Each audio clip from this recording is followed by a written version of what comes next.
వైద్యో నారాయణో హరి అంటారు. అంటే డాక్టర్ దేవుడితో సమానమని అర్థం.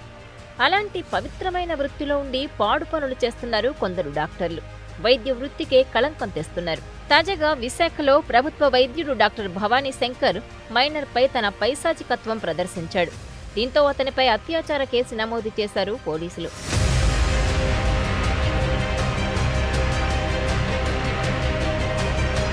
భవానీ శంకర్ కేజీహెచ్లో డాక్టర్. అంతేకాదు, రామా టాకీస్ జంక్షన్లోని ప్రేమ ఆసుపత్రిలో కూడా పనిచేస్తున్నాడు. అయితే అతని కన్ను ఓ మైనర్పై పడింది. ఉద్యోగం పేరుతో ఆమెకు మాయమాటలు చెప్పి లైంగిక దాడికి పాల్పడ్డాడు. ఉన్నత చదువులు చదువుకొని మంచి జాబ్ చేస్తూ తల్లిదండ్రులను బాగా చూసుకోవాలనే లక్ష్యంతో గ్రామం నుంచి విశాఖకొచ్చిన బాలిక ఇంటర్ ఫస్ట్ ఇయర్ చదువుకుంటోంది.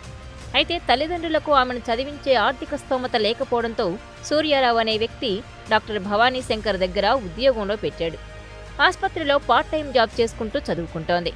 అయితే ఆమెపై కన్నేసిన భవానీ శంకర్ మహారాణిపేట పిఎస్ పరిధిలో ఉన్న తన గెస్ట్ హౌస్కు తీసుకెళ్లి ఆమెపై అత్యాచారం చేశాడు. ఎలాగోలా అతని నుంచి తప్పించుకుని బయటకొచ్చిన ఆమెను పట్టుకుని సూర్యారావు మళ్లీ బలవంతంగా గెస్ట్ హౌస్లోకి లాక్కెళ్లాడు.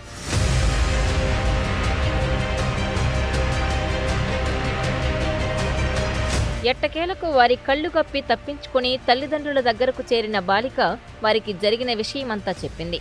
దీంతో తమకు న్యాయం చేయాలంటూ మహారాణిపేట పోలీసులను ఆశ్రయించారు అమ్మాయి తల్లిదండ్రులు. తమ బిడ్డ జీవితాన్ని నాశనం చేసిన డాక్టర్పై కఠిన చర్యలు తీసుకోవాలని ఫిర్యాదు చేశారు. దీంతో డాక్టర్ భవానీ శంకర్పై పోక్సో చట్టం కింద కేసు నమోదు చేశారు. అంతేకాకుండా బాలికను కులం పేరుతో దూషించినందుకు ఎస్సీ/ఎస్టీ అట్రాసిటీ కింద కూడా కేసు నమోదు చేసిన పోలీసులు అతన్ని విచారించేందుకు వెళ్లగా అప్పటికే పరారయ్యాడు. దీంతో భవానీ శంకర్ కోసం గాలిస్తున్నారు పోలీసులు.